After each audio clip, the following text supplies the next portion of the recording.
Hello, this is the next instalment in my reading of E. Nesbitt's The Phoenix and the Carpet.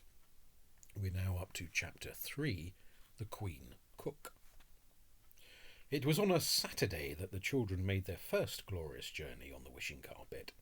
Unless you are too young to read at all, you will know that the next day must have been Sunday. Sunday at 18 Camden Terrace, Camden Town, was always a very pretty day. Father always brought home flowers on Saturday, so that the breakfast table was extra beautiful. In November, of course, the flowers were chrysanthemums, yellow and coppery coloured. Then there were always sausages on toast for breakfast, and these are rapture after 6 days of Kentish Town Road eggs at 14 a shilling. On this particular Sunday there were fowls for dinner, a kind of food that is generally kept for birthdays and grand occasions. And there was an angel pudding when rice and milk and oranges and white icing do their best to make you happy. After dinner, Father was very sleepy indeed, because he had been working hard all that week, but he did not yield to the voice that said, "Go and have an hour's rest." He nursed the lamb, who had a horrid cough that cook said was whooping cough as sure as eggs. And he said, "Come along, kiddies, I've got a ripping book from the library called The Golden Age, and I'll read it to you." Mother settled herself on the drawing-room sofa and said she could listen quite nicely with her eyes shut. The lamb snugged into the armchair corner of Daddy's arm, and the others got into a happy heap on the hearthrug. At first, of course, there were too many feet and knees and shoulders and elbows, but real comfort was actually settling down on them, and the Phoenix and the carpet were put away on the back-top shelf of their minds, beautiful things that could be taken out and played with later. When a surly, solid knock came at the drawing-room door, it opened an angry inch, and the cook's voice said, "Please, ma'am, may I speak to you a moment?" Mother looked at Father with a desperate expression. Then she put her pretty sparkly Sunday shoes down from the sofa and stood up in them and sighed. "As good as fish in the sea," said Father cheerfully. And it was not till much later that the children understood what he meant.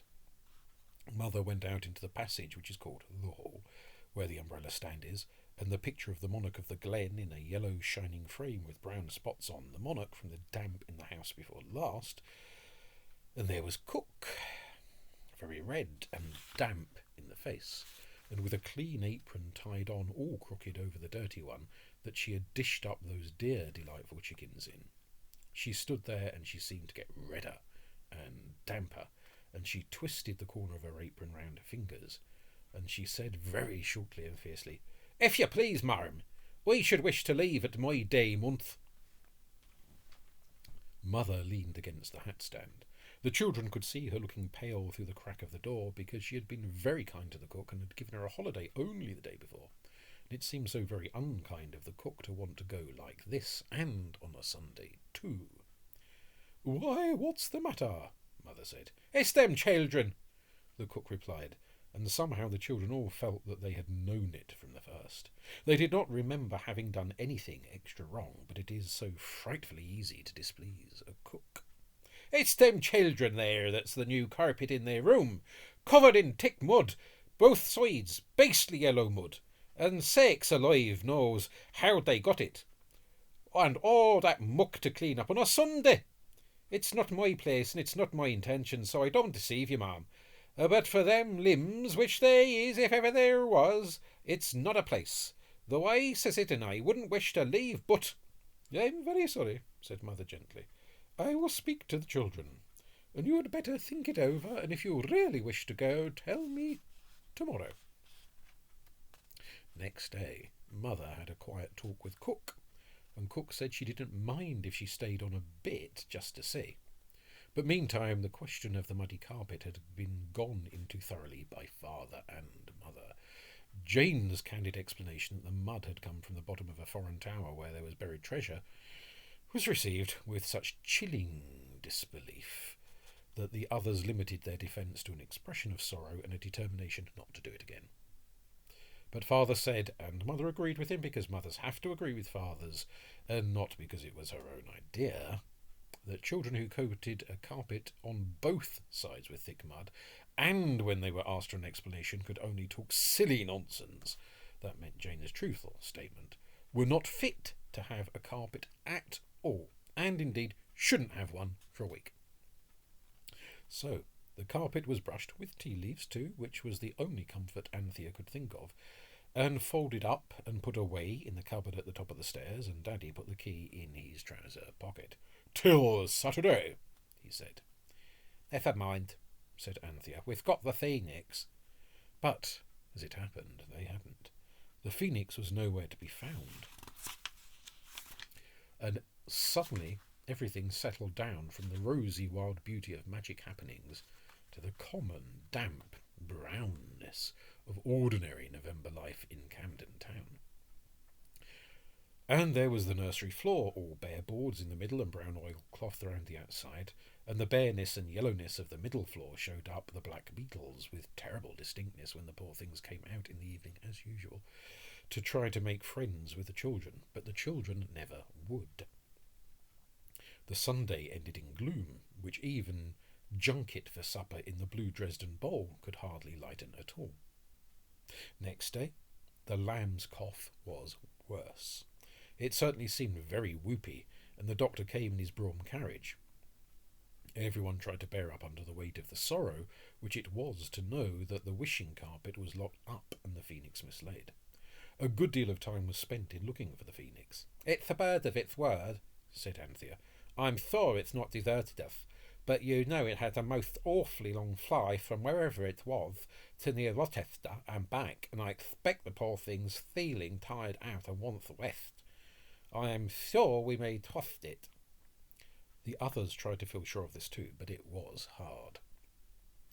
No one could be expected to feel very kindly towards the cook, since it was entirely through her making such a fuss about a little foreign mud on the carpet that the carpet had been taken away. "She might have told us," said Jane, "and Panther and I would have cleaned it with tea leaves." "She's a cantankerous cat," said Robert. "I shan't say what I think about her," said Anthea grimly, "because it would be evil speaking, lying and slandering." "It's not lying to say she's a disagreeable pig and a beastly blue-nosed boswas," said Cyril, who had read The Eyes of Light and intended to talk like Tony as soon as he could teach Robert to talk like Paul. And all the children, Edith and Anthea, agreed that even if she wasn't a blue-nosed boswas, they wished Cook had never been born. But I ask you to believe that they didn't do all the things on purpose which so annoyed the cook during the following week, though I dare say the things would not have happened if the cook had been a favourite. This is a mystery. Explain it if you can. The things that happened were as follows. Sunday.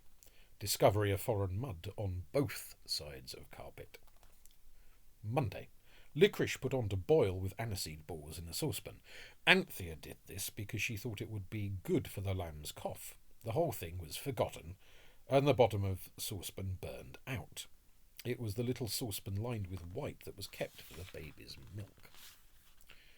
Tuesday. A dead mouse found in pantry, fish slice taken to dig grave with. By regrettable accident, fish slice broken. Defence: the cook oughtn't to keep dead mice in pantries. Wednesday. Chopped suet left on kitchen table. Robert added chopped soap, but he says he thought the suet was soap too. Thursday. Broke the kitchen window by falling against it during a perfectly fair game of bandits in the area. Friday. Stopped up grating of sink with putty and filled sink with water to make a lake to sell paper boats in. Went away and left the taps running. Kitchen hearthrug and cook's shoes ruined. On Saturday the carpet was restored. There had been plenty of time during the week to decide where it should be asked to go when they did get it back. Mother had gone over to Granny's and had not taken the lamb because he had a bad cough, which Cook repeatedly said was whooping cough, as sure as eggs is eggs. "But we'll take him out, ducky darling," said Anthea, We'll take him somewhere where you can't have whooping cough. Don't be silly, Robert. If he does talk about it, no one will take any notice. He's always talking about things he's never seen. So they dressed the lamb and themselves in out-of-doors clothes, and the lamb chuckled and coughed and laughed again, poor dear.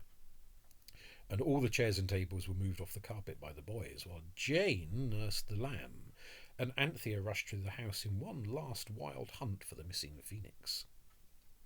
"It's no use waiting for it," she said, reappearing breathless in the breakfast room, "but I know it hasn't deserted us. It's a bird of its word." "Quite so," said the gentle voice of the phoenix from beneath the table. Everyone fell on its knees and looked up, and there was the phoenix perched on a crossbar of wood that ran across under the table and had once supported a drawer, in the happy days before the drawer had been used as a boat, and its bottom unfortunately trodden out by Ragged's really reliable school boots on the feet of Robert. "I've been here all the time," said the phoenix, yawning politely behind its claw. "If you wanted me, you should have recited the Ode of Invocation. It's 7,000 lines long and written in very pure and beautiful Greek." "Couldn't you just tell us it in English?" asked Anthea. "It's rather long, isn't it?" said Jane, jumping the lamb on her knee. "Couldn't you make a short English version like Tate and Brady?" "Oh, do come along, do," said Robert, holding out his hand. "Come along, good old phoenix." "Good old beautiful phoenix," it corrected shyly. "Good old beautiful phoenix, then. Come along, said Robert impatiently with his hand still held out. The phoenix fluttered at once onto his wrist. "This amiable youth," it said to the others, "has miraculously been able to put the whole meaning of the 7,000 lines of Greek invocation into one English hexameter. A little misplaced, some of the words, but—" "Oh, come along, good old beautiful phoenix." "Not perfect, I admit, but not bad for a boy of his age." "Well, now then," said Robert, stepping back onto the carpet with the golden phoenix on his wrist. "You look like the king's falconer," said Jane, sitting down on the carpet with the baby on her lap. Robert tried to go on looking like it. Cyril and Anthea stood on the carpet. "We shall have to get back before dinner," said Cyril, "or cook will blow the gaff." "She hasn't sneaked since Sunday," said Anthea. "She—" Robert was beginning, when the door burst open and the cook, fierce and furious, came in like a whirlwind and stood on the corner of the carpet with a broken basin in one hand and a threat in the other, which was clenched. "Look here," she cried, "my only basin! And what the powers am I to make the beefsteak and kidney pudding in that your mar ordered for your dinners? You don't deserve no dinners, so you don't."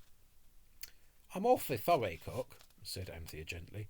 "It wasn't my fault. It was my fault, and I forgot to tell you about it. It got broken when we were telling our fortunes with melted lead, you know, and I meant to tell you about it." "Meant to tell me?" replied the cook. She was red with anger, and really, I don't wonder. "Meant to tell? Well, I meant to tell too. I've held my tongue this week through, because the missus, she said to me, quiet like, we mustn't expect old heads on young shoulders, but now I shan't hold it no longer. There was the soap you put in our pudding, and me and Eliza never so much as breathed it to you, ma. Though we well might. And the saucepan, and the fish slice, and my gracious cats alive, what have you got that blessed child dressed up for in outdoors for?" "Well, I'm going to take him out," said Anthea. "At least—" She stopped short, for though they weren't going to take him out in the Kentish Town Road, they had certainly intended to take him elsewhere. But not at all where cook meant when she said out. This confused the truthful Anthea. "Out!" said the cook. "That I'll take care you don't!" And she snatched the lamb from the top of the lap of Jane, while Anthea and Robert caught her by the skirts and aprons. "Look here," said Cyril in stern desperation. Will you go away and make your pudding in a pie dish or a flower pot or a hot water can or something? Not me, said the cook briefly, and leave this precious poppet for you to give his death a call to. I warn you, said Cyril solemnly, beware ere yet it be too late. Let yourself, the little popsy wopsy, said the cook with angry tenderness. They shan't take it out. No more they shan't. And where did you get that there yellow fowl? She pointed to the phoenix. Even Anthea saw that unless the cook lost a situation, the loss would be theirs. I whiff, she said suddenly, we were on a funny southern shore where there can't be any whooping cough. She said it through the frightened howls of the lamb and the sturdy scoldings of the cook, and instantly the giddy-go-round and falling lift feeling swept over the whole party, and the cook sat down flat on the carpet, holding the screaming lamb tight to her stout print-covered self, and calling on St. Bridget to help her. She was an Irishwoman. The moment the tipsy-topsy-turvy feeling stopped, the cook opened her eyes, gave one sounding screech, and shut them again. And Anthea took the opportunity to get the desperately howling lamb into her own arms.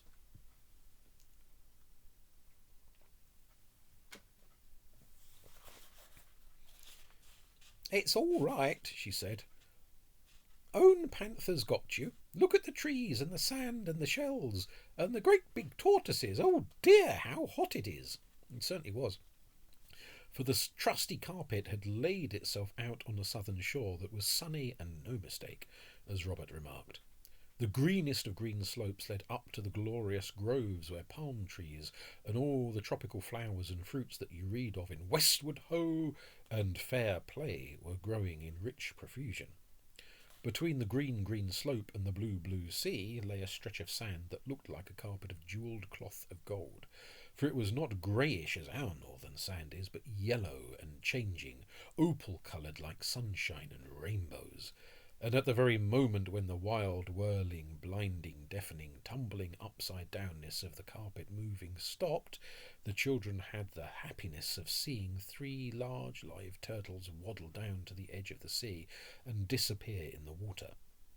And it was hotter than you can possibly imagine, unless you think of ovens on a baking day. Everyone, without an instant's hesitation, tore off its London in November outdoor clothes, and Anthea took off the lamb's highwayman blue coat and his 3-cornered hat, and then his jersey, and then the lamb himself suddenly slipped out of his little bright blue tight breeches and stood up happy and hot in his little white shirt. I'm sure it's much warmer than the seaside in the summer, said Anthea. Mother always lets us go barefoot then. So the lamb's shoes and socks and gaiters came off, and he stood digging his happy naked pink toes into the golden smooth sand. I'm a little white ducky duck, he said. A little white splashy ducky duck that's what swims, and splashed, quacking into a sandy pool. That's him, said Anthea. It can't hurt him. Oh, how hot it is. The cook suddenly opened her eyes and screamed, shut them, screamed again, opened her eyes once more and said, Why, drat my cats alive, what's all this? It's a dream, I expect.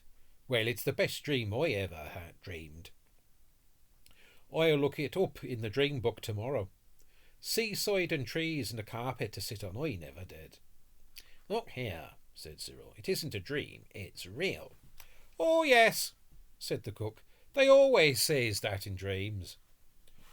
It's real, I tell you, Robert said, stamping his foot. I'm not going to tell you how it's done, because that's our secret. He winked heavily at each of the others in turn. But you wouldn't go away and make that pudding, so we had to bring you, and I hope you like it. I do that, and no mistake, said the cook unexpectedly. And it being a dream, it doesn't matter what I say. And I will say, if it's me last word, that all of the aggravating little varmints... Calm yourself, my good woman, said the phoenix. Good woman indeed, said the cook. Good woman yourself.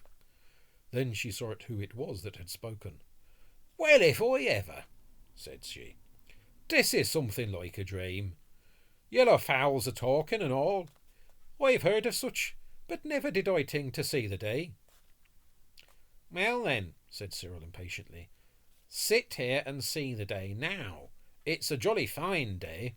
Here, you others, a council.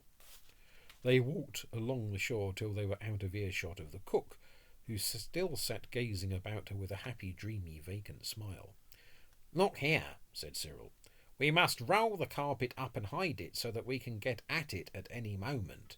The lamb can be getting rid of his whooping cough all the morning, and we can look about, and if the savages on this island are cannibals, we'll hook it and take her back, and if they're not, we'll leave her here.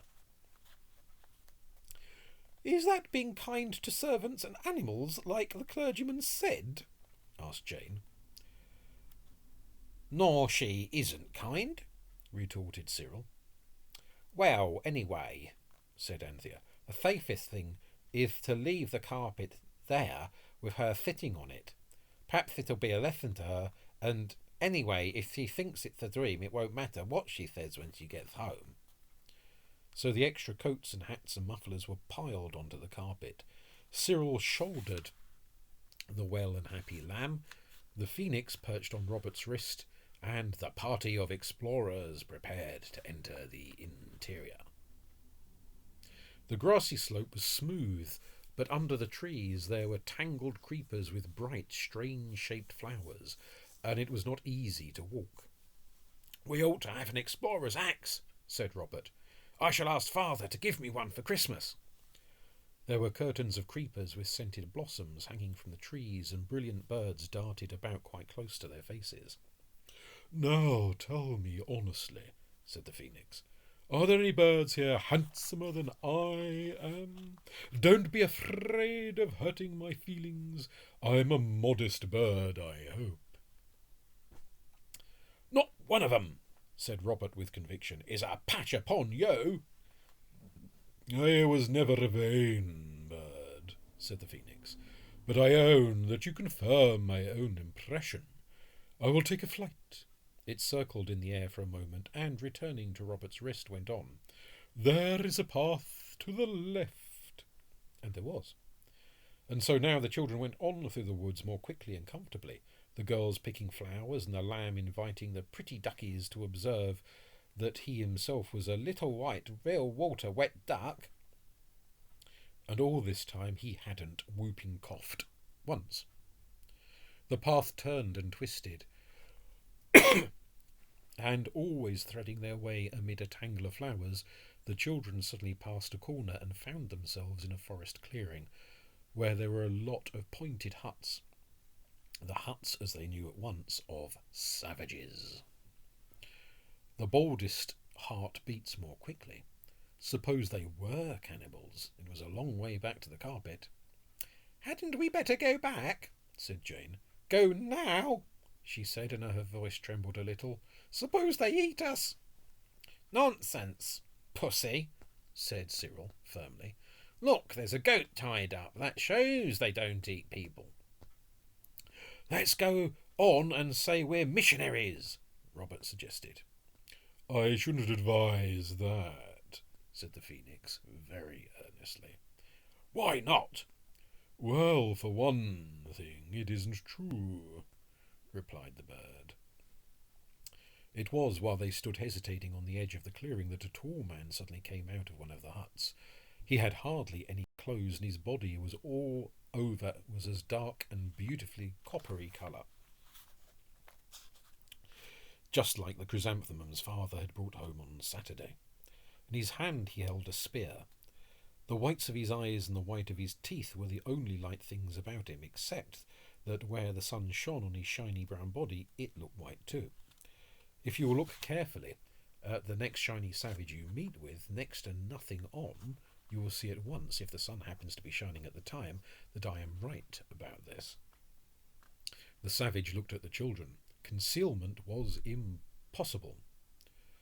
He uttered a shout that was more like "Ooh, goggery bagwag" than anything else the children had ever heard, and at once brown coppery people leapt out of every hut and swarmed like ants about the clearing.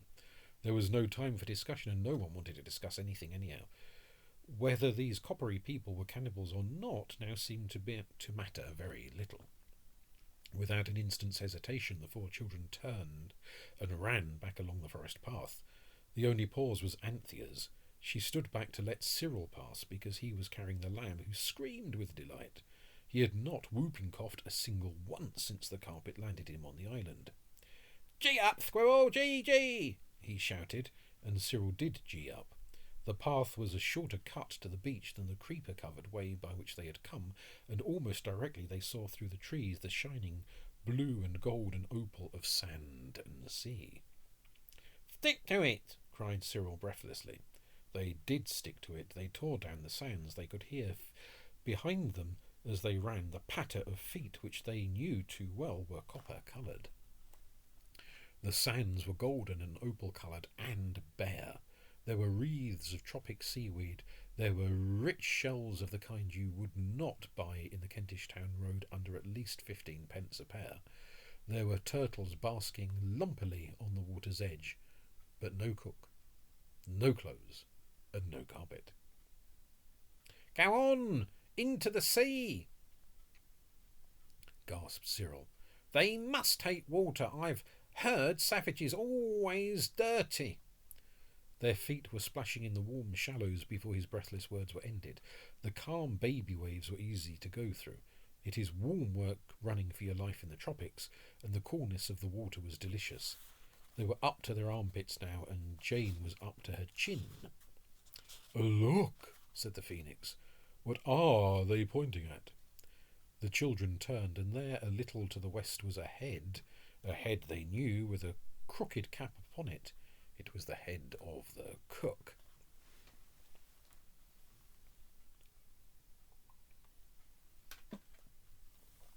For some reason or other, the savages had stopped at the water's edge and were all talking at the top of their voices, and all were pointing copper-coloured fingers, stiff with interest and excitement, at the head of the cook. The children hurried towards her as quickly as the water would let them. "What on earth did you come out here for?" Robert shouted. "And where on earth's the carpet?" "It's not on the earth, bless you," replied the cook happily. "It's under me in the water. I got a bit warm sitting out here in the sun, and I says, I wish I was in a cold bath. Just like that, and next minute here I was. It's all part of the dream." Everyone at once saw how extremely fortunate it was that the carpet had had the sense to take the cook to the nearest and largest bath, the sea, and how terrible it would have been if the carpet had taken itself and her to the stuffy little bathroom of the house in Camden Town. "Excuse me," said the phoenix's soft voice, breaking in on the general sigh of relief, "but I think these brown people want your cook." To eat," whispered Jane, as well as she could through the water, which the plunging lamb was dashing in her face with happy fat hands and feet. "Hardly," rejoined the bird. "Who wants cooks to eat? Cooks are engaged, not eaten. They wish to engage her." "How can you understand what they say?" asked Cyril doubtfully. "It's as easy as kissing your claw," replied the bird. "I speak and understand all languages, even that of your cook, which is difficult and unpleasing. It's quite easy when you know how it's done. It just comes to you. I should advise you to go to beach the carpet and land the cargo. The cook, I mean. You can take my word for it, the copper-coloured ones will not harm you now." It is impossible not to take the word of a phoenix when it tells you to. So the children at once got hold of the corners of the carpet and, pulling it from under the cook, towed it slowly through the shallowing waters and at last spread it on the sand. The cook, who had followed, instantly sat down on it, and at once the copper-coloured natives, now strangely humble, formed a ring round the carpet and fell on their faces on the rainbow and gold sand. The tallish savage spoke in this position, which must have been very awkward for him, and Jane noticed that it took him quite a long time to get the sand out of his mouth afterwards. "He says," the Phoenix remarked after some time, "that they wish to engage your cook permanently." "Without a character?" asked Anthea, who had heard her mother speak of such things. "They do not wish to engage her as a cook, but as queen, and queens need not have characters." There was a breathless pause. "Well," said Cyril, "of all the choices, but there's no accounting for tastes."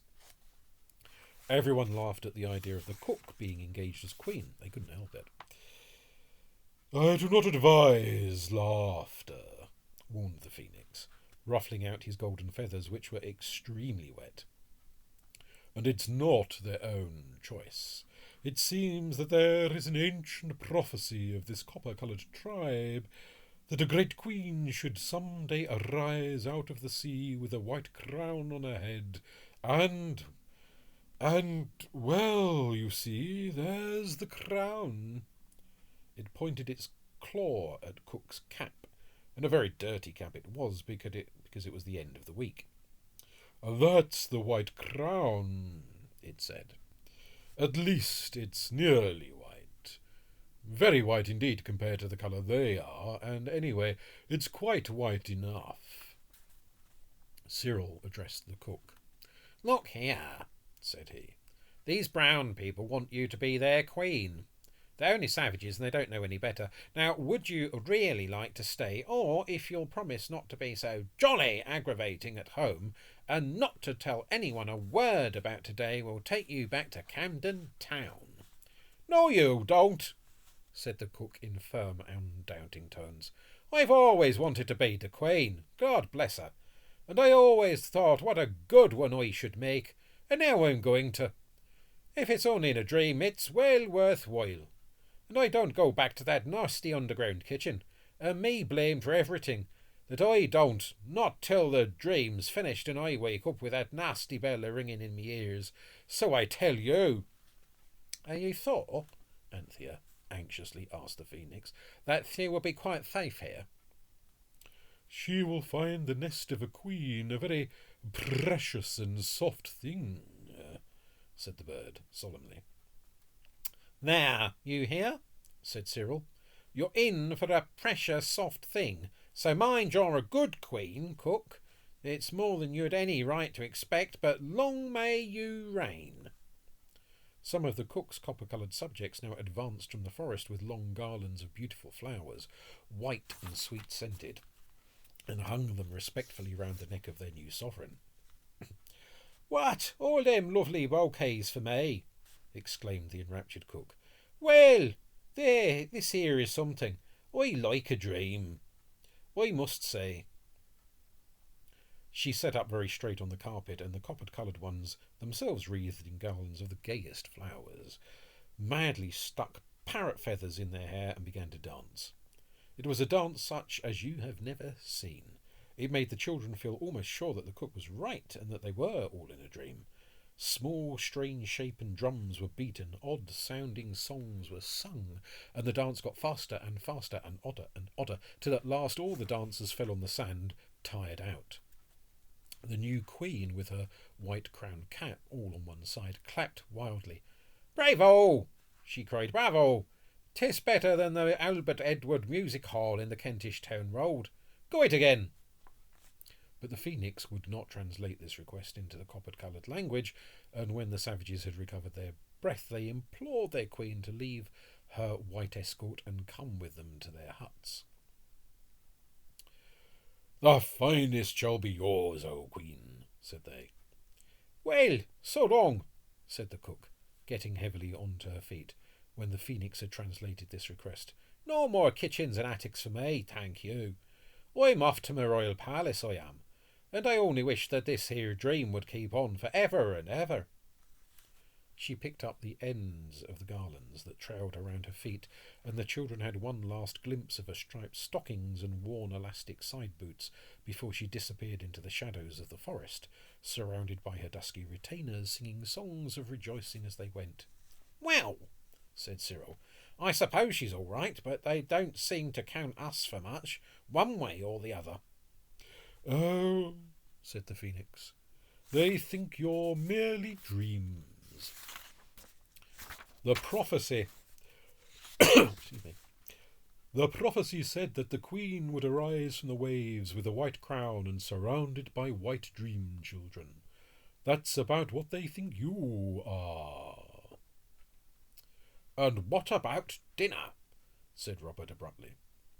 "There won't be any dinner with no cook and no pudding basin," Anthea reminded him. "But there's always bread and butter." "Let's go home," said Cyril. The lamb was furiously unwishful to be dressed in his warm clothes again, but Anthea and Jane managed it by force disguised as coaxing, and he never once whooping coughed. Then everyone put on its own warm things and took its place on the carpet.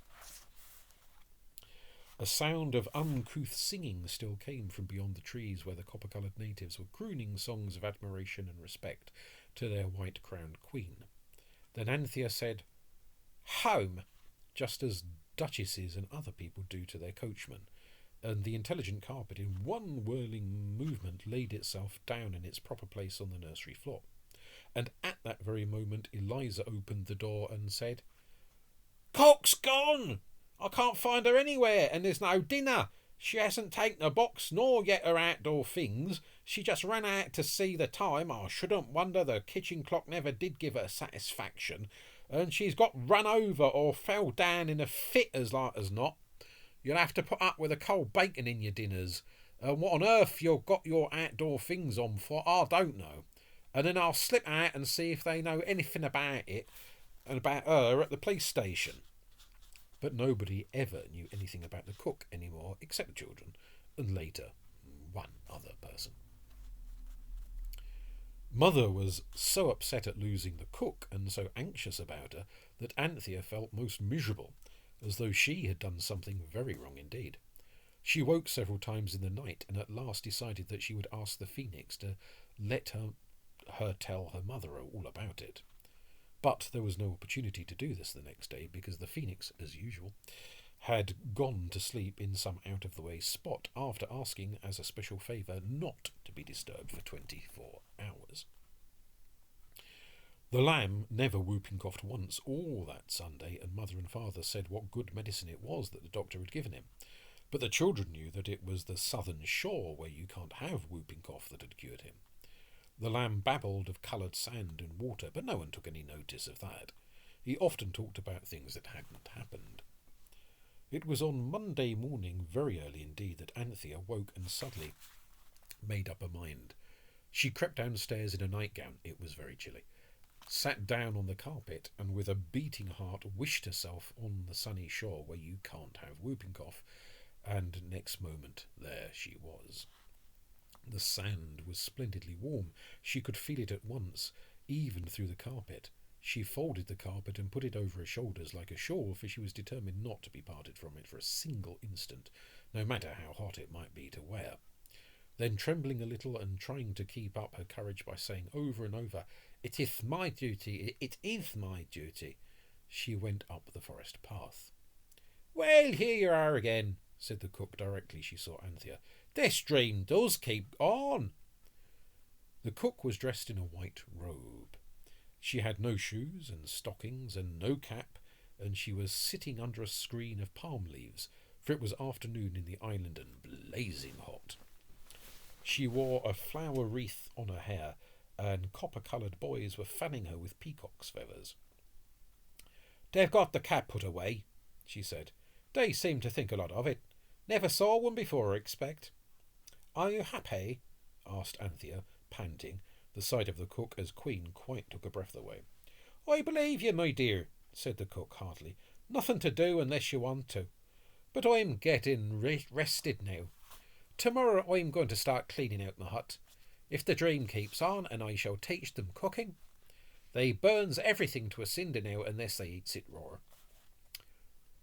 "But can you talk to them?" "Lord love a duck, yes," the happy cook queen replied. "It's quite easy to pick up. I always thought I should be quick at foreign languages. I've taught them to understand dinner, and I want a drink, and you leave me be already." "Then you don't want anything?" Anthea asked earnestly and anxiously. "Not me, miss, except if you'd only go away. I'm afraid of me waking up with that bell a-going if you keep on stopping here talking to me. Long as this here dream keeps up, I'm as happy as a queen." "Goodbye, then," said Anthea gaily, for her conscience was clear now. She hurried into the wood, threw herself on the ground, and said, "Home!" And there she was, rolled in the carpet on the nursery floor. "'Tis all right, anyhow," said Anthea, and went back to bed. "I'm glad somebody's pleased, but Mother will never believe me when I tell her." The story is indeed a little difficult to believe. Still, you might try.